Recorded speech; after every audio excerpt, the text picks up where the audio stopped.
Activate.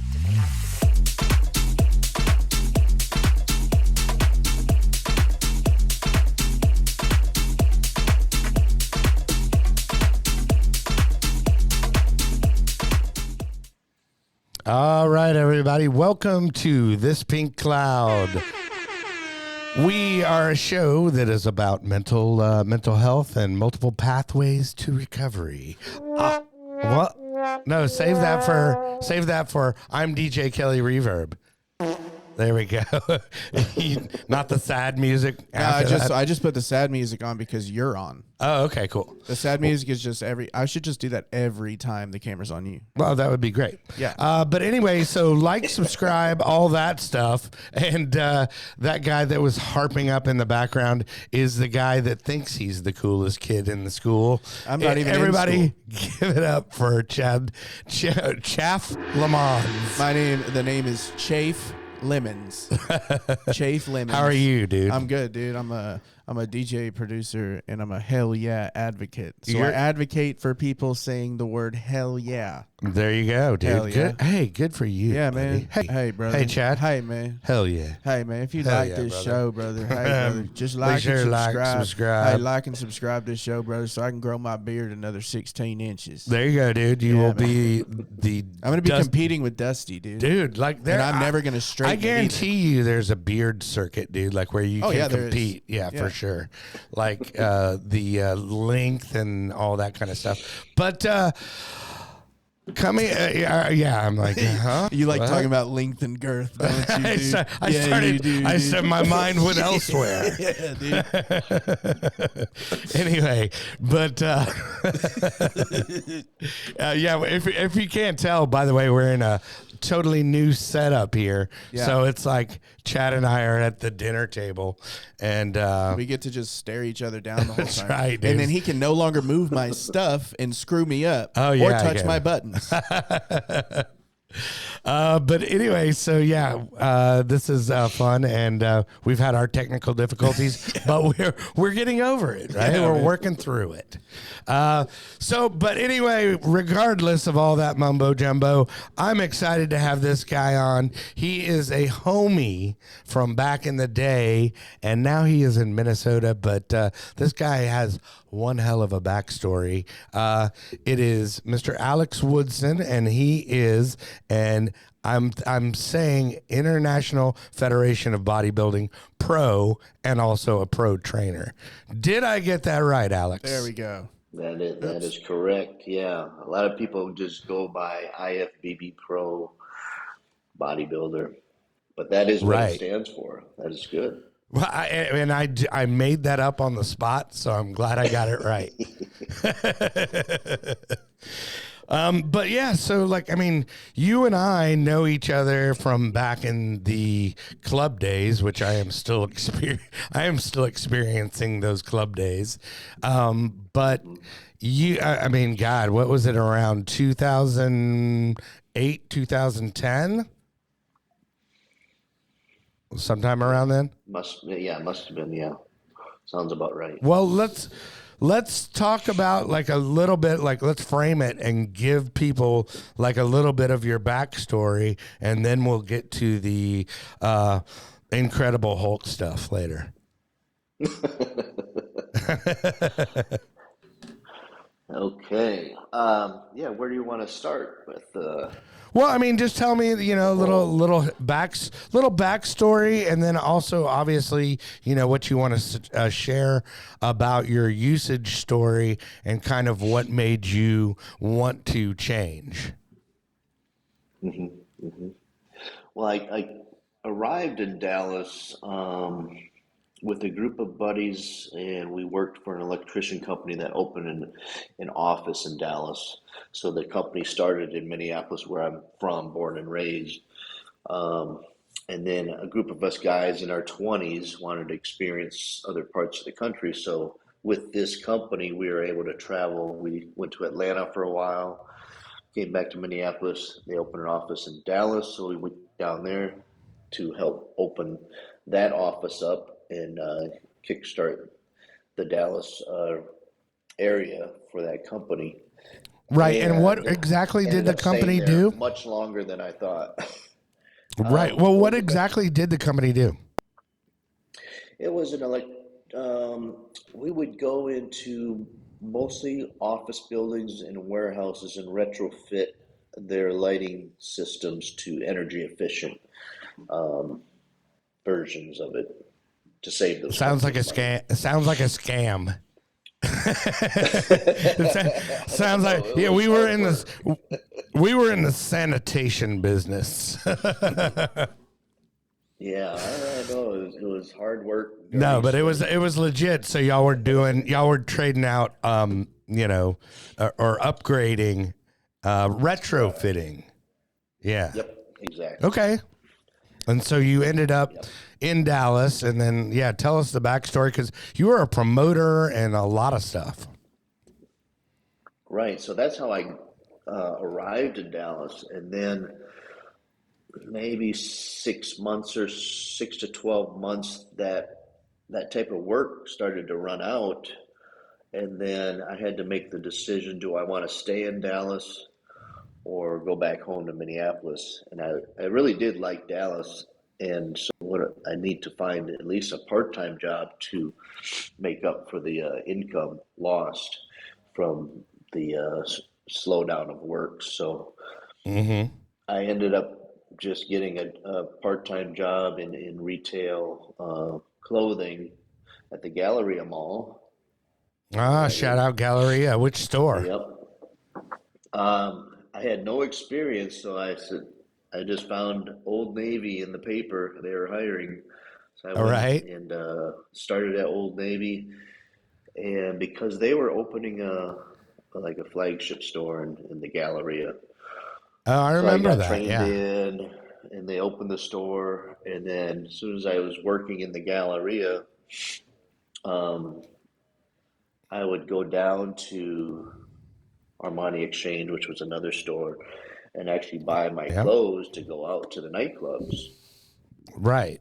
So now I'm frequenting Armani Exchange every weekend to see what clothes they got to look good in the clubs, and then the manager Mm-hmm. there says to me, "Well, why don't you come work for us?" So I wasn't Right. at Old Navy very long, just a few months, and then I made Right. that transition to work at Armani Exchange, and Mm-hmm. that's really where I started to meet a lot of the people in the nightclub scene because they would come in and shop as well for Right. stuff to wear out Yeah, on the weekend. there's a lot That of sounds so stereotypical. yeah, but there's a lot of cocaine cowboys that shop at Armani Exchange. hmm And then I Yeah. got to know, like, there was a Versace store, I think, Mm-hmm. Oh yeah. Gucci, stuff like that. So I get to know Right. those sales All associates those and those all managers those there. all those cocaine All adjacent of them. brands. Yeah, dude. All of them. Right. Yep. Yep. Um, yeah, so that's kind of how I started to get involved more into the community of people that would, Right. work the doors, bartenders, waitresses, managers of Right. some of these nightclubs. And then Sure. that And job that job led DJs into, too. oh yeah, yep, Don't forget DJs. yeah, right. So that job led into another job in the Galleria, which was Kenneth Cole. So they recruited me over into a manager position there. So I ended up being in, Dude, there in was some retail for crazy a stuff. while. Yeah, there was some like shady like recruiting stuff going on in the Oh Galleria, yeah, dude. there's Like backstab. Yeah, they didn't care. all of a They sudden, didn't care. like 2 weeks you're at Guess, and then next week you're at hmm Armani Exchange, and then yeah, that's crazy. Yeah, yeah, yeah. Yeah, so then I was at Kenneth Cole for a while once they opened that store up, and I really got involved in meeting people. I would be hooking up whoever whoever I got familiar with out in the clubs. I would Right. take care of them, give them a little Come discount, and in then they and would see take care of me, me when dude, I and you'll when get I came to the the club. we get free drinks from them, or no line, Right. no waiting in line, I'll and give all you that stuff. So the old it's kind of like 100% we took care of discount. each other. Right. Yeah. So it was actually a fun time during that little era. I think that's around the time I started working at Club 7. Okay. And working meaning I was just watching the back door. They had just fired some guy because he was letting people in the back door, taking money or whatever. So they caught him doing that. So I happened to be dating the girl that was the front door register. And so they needed somebody to replace the guy in the back, watch the back door so nobody would get let in. And I took that position, and it was a fun time, but that was the start of kind of the involvement of drugs. It became more of a high level then. Right. Well, 7, I remember it was definitely probably like what the height of GHB. Oh, sure, yeah. Yeah, that was probably like the big one back then, and then plus all the ancillary cocaine and whatnot. Ecstasy and all that. Yeah. Yeah, so here, wait, let's throw up that we have one picture of the before, and it's actually of you and I in the club. That was at Club 8. Of course, me with my 8. tanning. Yeah, at my tanning bed, and you look like my little brother there, and I've got a Miller Lite in my arm, in my hand around you. But that picture cracks me up. That's kind of that was probably 8 Lounge, which was 8 Lounge, yep, on on Greenville Lower Green. Avenue.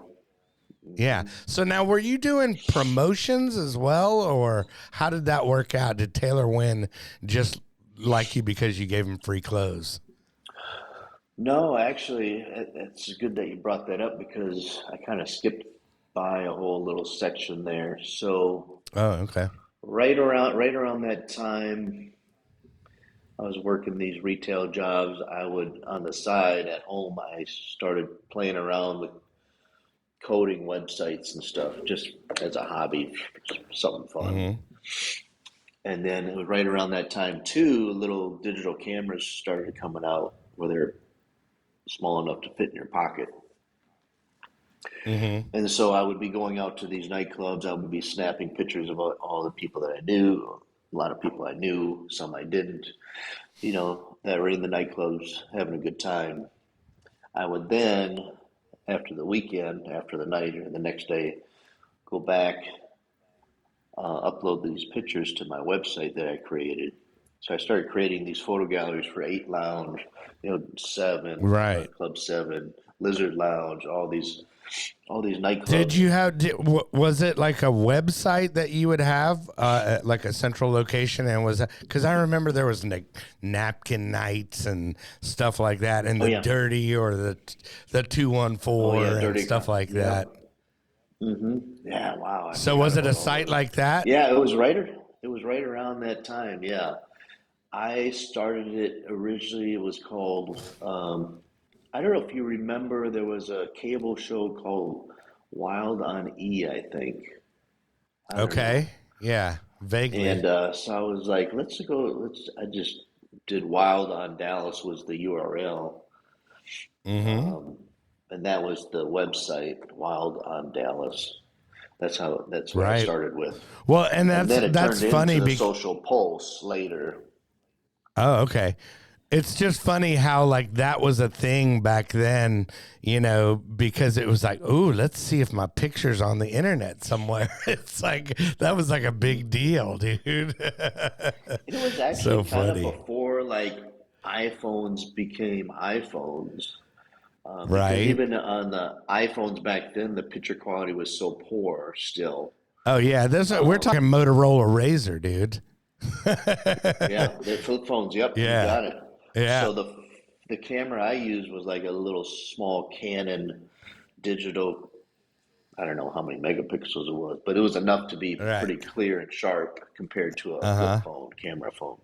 Right. And so the pictures turned out fairly decent. Mm-hmm.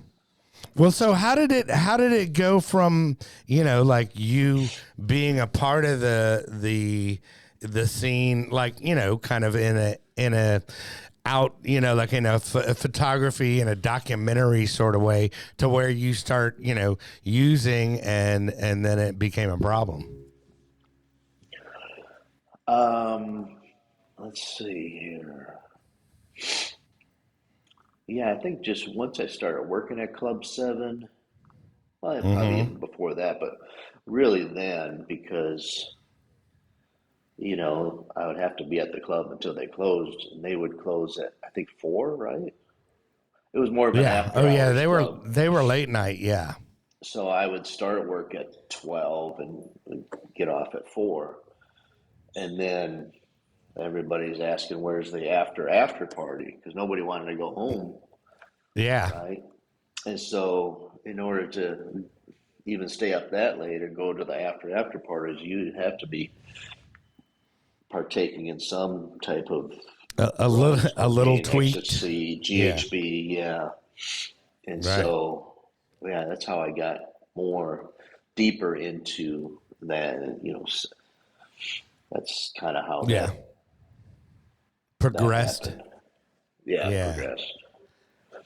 And then, so how bad did it get? Like, I mean, was it like where you were doing it on a daily thing, and was it alcohol combined, or was it just mainly, did it graduate to crystal meth, or what went down? So I would say, man, just at that time too, this website went from Wild on Dallas to this. It changed the name. It became bigger, um, more traffic. We went from Wild on Dallas to change the name to the Social Pulse, because we had visions of it being more in more cities than just Dallas. So we had to pick a name that could be more generic and go into other cities.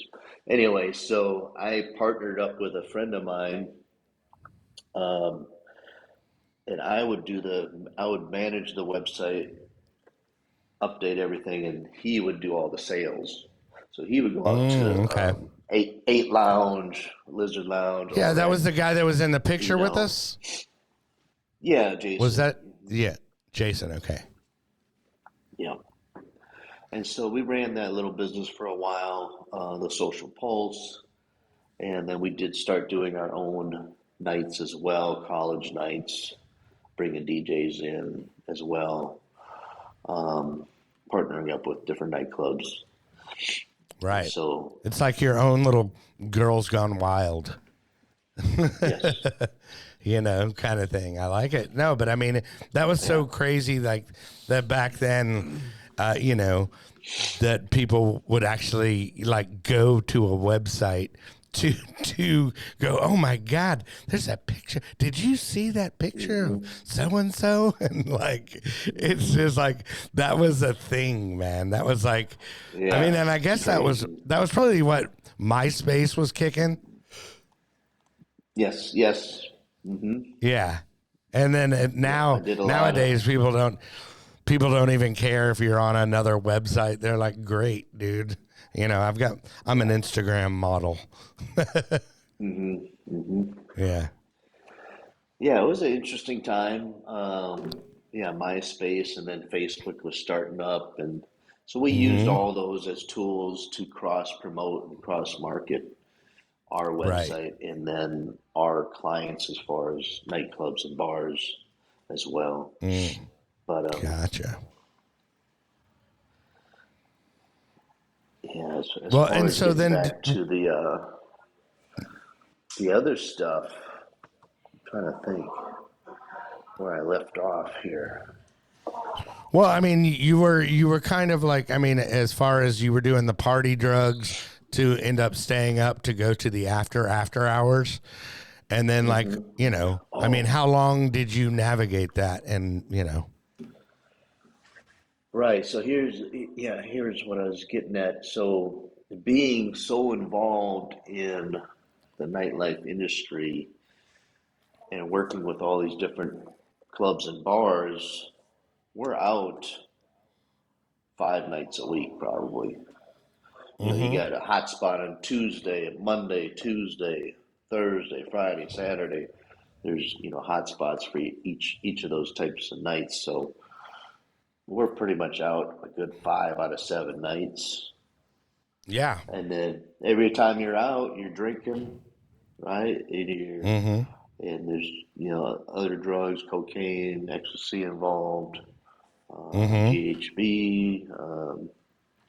Yeah, so it was a pretty frequent basis Yeah, no, as I far mean, as it's the just number of part of the days in a week. landscape. Yeah, for sure. Yeah. And then I would say it came to a point where things just started changing as far as the business. When Facebook started to really take off, we noticed some um, decline in business because a lot of these nightclubs and bars said, "Oh, we'll start utilizing Facebook on our own." And so we had clients starting to drop off and this and that. So business started Right. going down. The internet was growing up. Yeah, it started to evolve. Social media started to evolve past MySpace into Facebook, into Instagram, and those things. So our business took a hit, and I think it was around that time. Um, yeah, I was just still going out. We're still trying to make it work, so we're still going out quite a bit, and still doing drinking, drugs, and all that stuff. And I think there was a time where my roommate and I can't remember what happened as far as why we separated from being roommates. I think his job as well was in decline, so it was hard to afford, you know, this living and stuff. So I think he went to move in with a friend or family member or something. And then I I was partying with this girl, and she's like, "Well, move in with me." I was like, Yeah. "Okay." We went for a while. I mean, that's when I Yeah. was pretty much down and out. I didn't have a whole lot of money then. I was, you know, blowing that money as soon as it came in. So I Right. didn't have anything saved up or nothing. And she was, you know, we'd have people at our place all the time after hours partying and stuff. And ended up being one of them. And then I started hanging out with her more. And then when we left our apartment, I moved in with her. I didn't know a lot about her until I moved in with her, like her Right. addictions. And Sure. that's when I felt, okay, now I'm living with this person and she's has a lot more addictions than I thought. I still felt like at that time I was more of a social user. Like I wouldn't wake up and feel like I needed to do any type of drugs or drink. I Right. would, as soon as I would go out for the night, that's when it would start. But I Sure. didn't feel like I needed to do it during the day just Right. You had to parameters. get by. Yeah. Right. Now, when I moved in with her, I realized that this is a person that does it from the time they get up to the time they pass This out this is a and go to life. bed. This is a And I lifestyle, was like, dude. whoa, okay, this is different. And Yeah. then at This that is time, pro I felt, circuit. This is pro circuit shit. yeah, Right? yeah, That's yeah, funny. this was like another level. And then, of Yeah. course, I'm there with her all day, so I start partaking with her. So now when Why I'm getting not? up, I'm starting to. Well, then this is where the meth came in because even before that, a little bit, I started to dabble in it, being at these after hours, just to, you know, somebody ran out of cocaine. Then what else is there? The only thing they have is crystal meth. Okay, let's chop that up. It's like that. Just to stay up, and keep the party going. So that kind of happened a little bit before I moved in with this girl. Crystal meth is cocaine's slutty cousin. Mm-hmm. She'll do anything for almost nothing. Yep. Yeah, so that's how I kind of started that transition from cocaine into crystal meth, was just partaking in it a little bit at these after parties. I also partook in like GHB and stuff at these after parties. So when I ended up moving in with this girl, she did a lot of GHB, a lot of crystal meth. Like I said, from the time she got up to the time she would pass out at night. Mm-hmm. And then so I'm there with her. So then I start doing it during the day too. And that's when I think I pretty much got addicted to it. After so many days of doing it consistently. All right, so I'm going to put you on the spot. What does GHB stand for? I don't know. You got nothing. It's a bunch of chemical names. I don't even know. Chemicals, yeah. Yeah. But that was that it's GHB just stuff, well, I was going to say GHB, so those people that don't, know about it, but it was really designed to help, when you're lifting weights to shred, right? Or what was it for? What was its initial intention? I think because I know it was something with weightlifting bodybuilding community. Now that you mentioned that, I think it was big back then in that Dallas bodybuilding scene. I wasn't involved in that bodybuilding scene back then. Right. I'm in bodybuilding now, but I knew of bodybuilders in the club scene back then. Mm-hmm. Yeah, they always had Yeah, I know, dude. It was a thing, definitely, like that people would do that, and then I remember some dudes would just take I like those guys that would take steroids and then not work out, and so they're just like this master cylinder, just like no definition whatsoever. It's like, well, I'm glad that's working for you, man.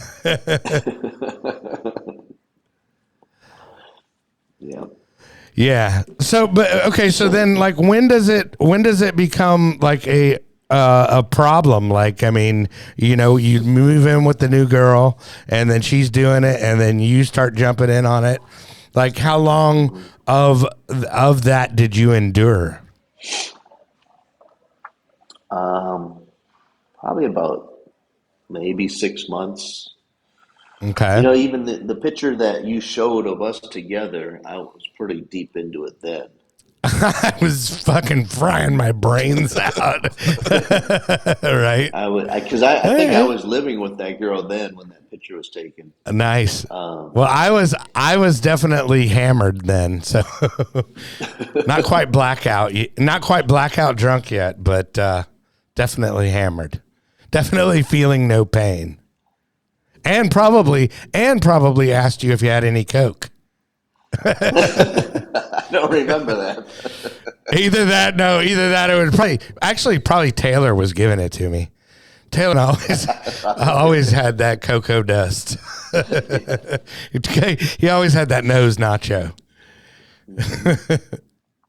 Yeah, that was funny. Hey, well, let's throw to a commercial real quick. We have our good friend Max the Axe at Lone Star Injury Attorneys. If you go to thispinklawyer.com, it will take This Pink Lawyer.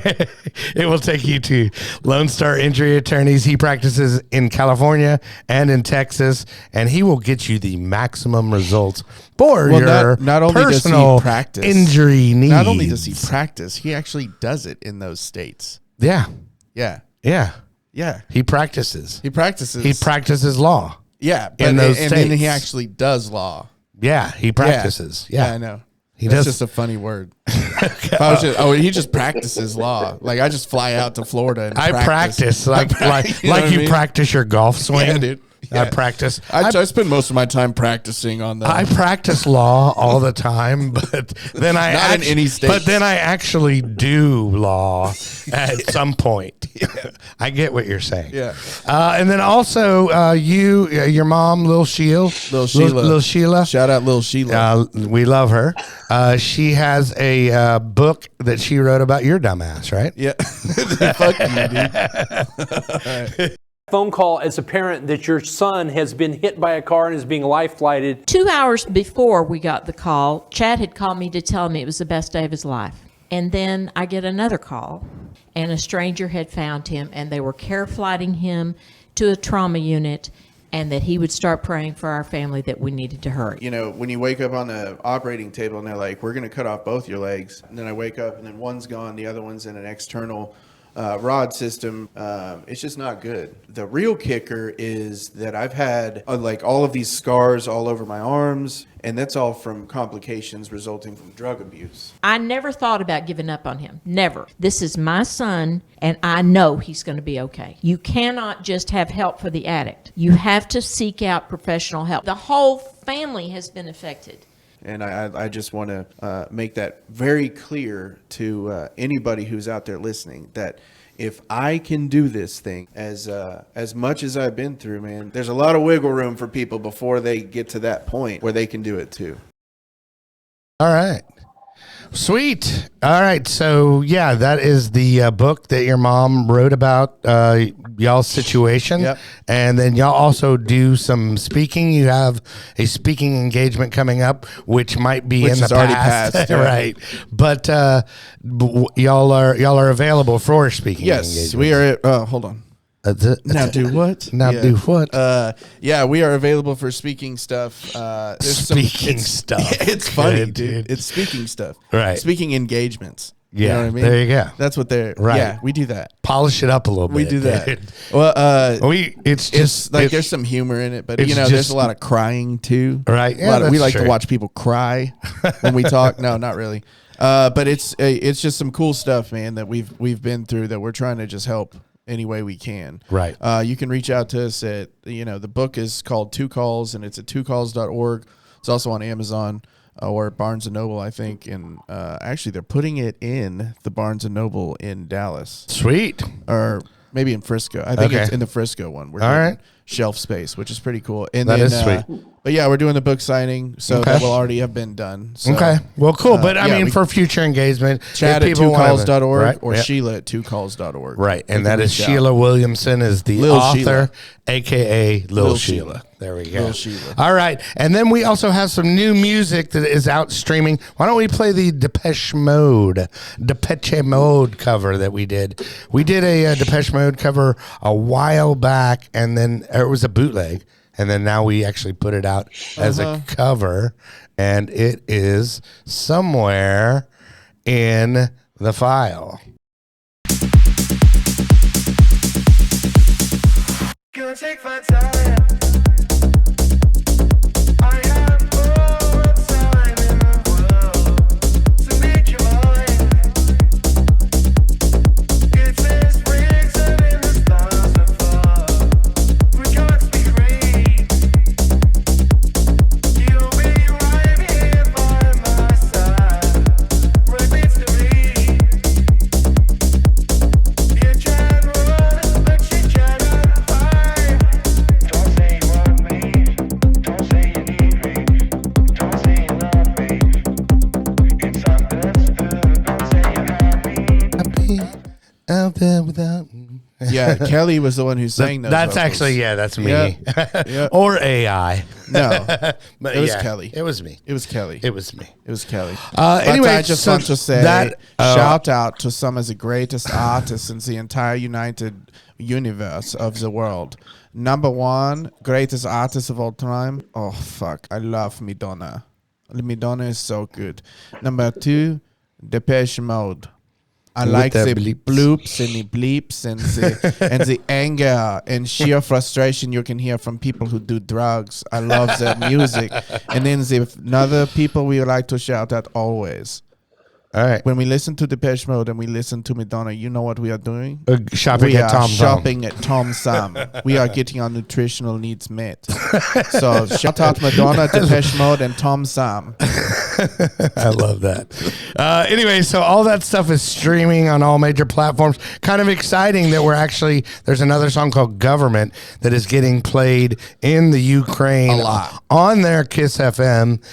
So that's kind of cool. Definitely check that song out and check all the other stuff out and be sure and follow. And then we have YouTube channels and obviously follow this one. Follow this one. And there we go.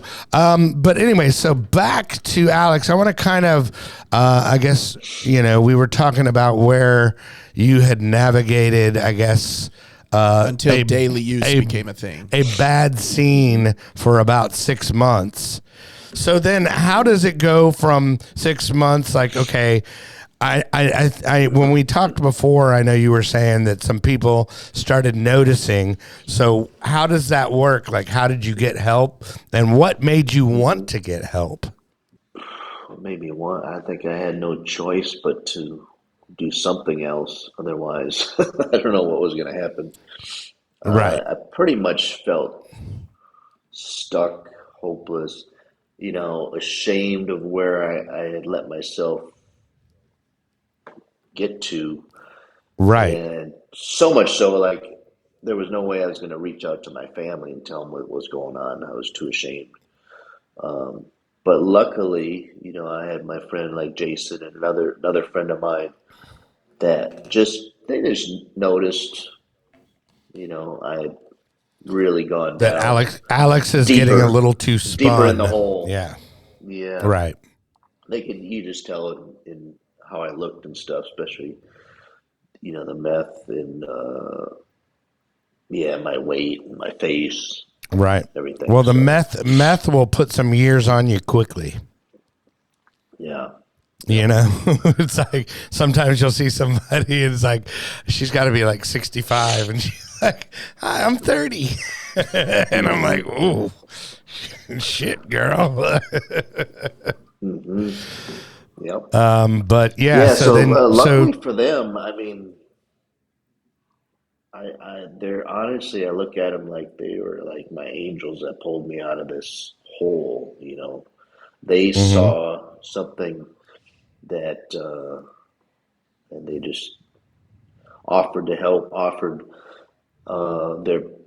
their place to live, to get me out of there. And so Right. when they offered that, I said, I got to take them up on that. When I told her I was leaving, though, she didn't like that. Because, Right. I Did think she fake people a like pregnancy? to have somebody. No. I always love that one when you get the old fake pregnancy. Oh yeah, I'm pregnant. So you have to stay with me. Yeah. I mean, of course, people like that, they don't want you to go because yeah. Misery loves company, man. Exactly. You're their party bud. That's what I'm thinking. Yes. And so when I told her I was leaving, she started threatening me, and even with her life, taking her life if I left. So that put a lot more, stress on me. So yeah, but I knew I had to just get out, no matter what happened. I had to leave on just to help myself out. And luckily, I had these friends Right. that were offering a place to stay. So Well, that's good. I So then, think what she did is she left. She had, I don't know if she had to run she left the house for something, and that was my time to then get the heck out of there before she got back. right. There you go. And so And then what? actually, Yeah. I'm connected with her now on Instagram. Okay. And I think it looks like she's cleaned up her act as well, and she's got a little daughter, and so I'm happy that's to see good. that. Yeah. Yeah, when I left her, I didn't know what was going to Sure. happen to You just, her. So, right. Well, you had, I mean, at some point I'm it's about thankful to see that. yeah. Yeah. At some point it's about self-preservation, and you just got to go, hey man, I got to get out of here, for my own well-being. And that's kind of sounds like what you did. Yeah. Yep. Well, so, I okay. did So that, tell us, and yeah. And did you, were you an AA guy or an NA guy, or, what was the thing that really helped you the most? no, I didn't do any of that. I mean, I moved in with a friend of mine for a while. Him and his girlfriends, they had an extra bedroom in their apartment, and then that was maybe a few months. And then my friend Jason had a house up in McKinney, and so he offered to go up there, and that was actually better because it was farther away from Dallas, Right. farther away from the scene and stuff. So Yeah. when and stayed with him, and you know, he, it was a lot of drinking still, and we'd still go out, but I was definitely away from the hard stuff, GHB and Right. meth and all Not the anymore, after man. parties It's and all stuff. moved out to McKinney. Yeah, McKinney is. Jeez. Oh yeah, it's everywhere, man. Yeah, it's everywhere. Especially, well, now the thing is fentanyl. At least we didn't have that back in the day. Man. To where it was like, oh, you could die from doing something. Yeah, that's scary. I mean, obviously you could have, but yeah. Well, okay. So then I also want to pull up this picture because now, like, fast forward, I mean, how did fitness and all that become, basically your job? You know what I mean? Because you went from club promoter to meth head, and then to all of a sudden the next time I see you, you're IFBB and winning a lot of competitions and stuff like that. So how did that transition happen? And while you're talking about that, we'll pull up the picture of you flexing here. Sure. Yeah, there you are. I think I ended up living with Jason for a little while. We still tried to keep the business, the website going. But at that time, being in the industry for, I felt like forever, and then I was getting up there in age, into my close to 40, and then being from Minneapolis, I would just go back to Minneapolis twice a year during Christmas and then in the summer. And so I have brothers and sisters, and they have their kids. So my nephew and nieces, plus my grandmother. So every time I'd come back, everybody's getting older. So I've started to feel like I'm missing out on my family. These nephew and nieces are growing up. I'm missing all that. My grandmother's getting older. My parents are getting older. They need more help in their older age. So, and me getting into close to my 40s, I was like, and being tired of the nightclub scene, being in it for so long and partying and drinking, I was like, yeah, it's time for me to go back home to Minneapolis. Right. Settled down. I didn't know what the heck I was going to do. I was actually a personal trainer back in my early 20s. And, Okay. And so I've always been involved or intrigued by fitness and bodybuilding and whatnot over the years since I was 18. And then on and off throughout the years, I would get consistent with it, and then it would fall off a little bit and then back on. And so before I moved from Dallas back to Minneapolis, I was kind of out of shape maybe 6 months before, so I started to get back into it. I started, jogging, trying to lose some weight, going to the gym more consistently. So when I did make the move back to Minneapolis, I basically moved back with hardly any money, but I knew one thing I wanted to do was continue lifting and working out, because that was my one thing that kind of kept me sane, you know. And so when I got back to Minneapolis, I went and got a gym membership at LA Fitness, close to my parents' house, because I moved back in with them. And while I was there getting a membership, I asked if they had any employment opportunities, and so they said yes. So I started selling training there, because at LA Fitness they have salespeople that sell the training, and then personal trainers that do the training. And so I wasn't certified or anything as a trainer, but I could sell the training. So I started working doing that, right? And so I'm not a real sales guy, and it was a pretty high pressure position, a lot of quotas to meet and stuff. So I did my best at it for a while, like 3 months. I wasn't hitting my numbers, and so during this whole selling training, you would take these potential clients out on the floor, put them through a workout, you bring them back to the table and try to sell them training. And then when I'd sell them training, I would say, okay, great, I'm going to pair you up with John, one of our trainers. I think you'll be a good fit with him. And they would say, so you're not going to train me? I want you to train me. You know? And so I said, I talked to the manager, I said, what if I transitioned to be a trainer and stop selling? And so they said, okay. So I went and did the certification, studied for it, and then made that transition to a trainer. Then I ended up becoming like one of their top trainers after a little while. And then that's when I did my first show, kind of as we're getting into that.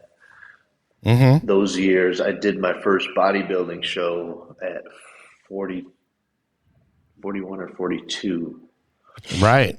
And I just did it just to get in better shape, see how ripped I could get. Sure. Yeah. And it more like a bucket list thing. And I ended up doing well. I won that show. And yeah, that's so crazy. So the first show you enter, you win. Yeah, I won that show. And yeah, I mean that doesn't happen all the time.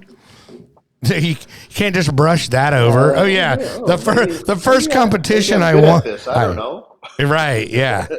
But I was so green to the whole competitive scene of bodybuilding. I didn't know like what the next step was. I just did it just as a bucket list thing, just to get in shape. So then when I won, people are like, "Oh, what are you gonna do next? What's the next show?" I was like, I don't know. What? Like, well, I thought this was it. There's steps to this. So you can go to nationals now that you're qualified for a national level show, and there you can turn professional. I was like, oh, maybe I should learn more about this whole stuff here. If I'm That's funny. So it's just you kind of dumb lucked your way into it. Yeah. Yeah, that's kind of cool. So I had a coach that did my diet for that first show, and then he was a pretty experienced bodybuilder, so I went back to him and said, so fill me in on this, like, if I want to take this further, what's the next steps? And he said, well, you can do a national show in like 3 or 4 months, and you can try to turn pro. And I said, okay, let's try it. What the heck? Give me something to do, another goal to shoot for. And I did that and turned pro in my second show. And again, second show, I still didn't know what the heck was going on. Like, what do I do now? Now that I'm a pro, what's the next step here? Yeah, right. And so I pretty much just continued to compete from that stage. Okay, what's the next thing to do? Now that I'm a pro, now there's pro shows to do and whatnot. So I pretty much competed nonstop for 3 or 4 years. I did like about 3 shows a year.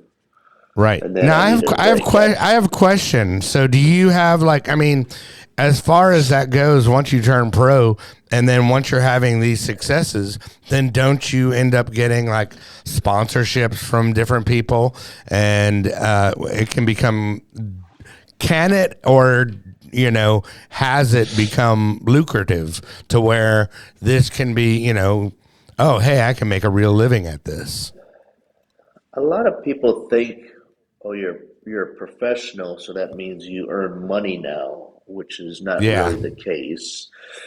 Mm-hmm. Majority of professional bodybuilders spend more than they'll actually make, either from Right. sponsorships or prize winnings. Right. So it's really just an expensive hobby. Because once you turn Kind of pro, like you're kind of like DJing and producing, right?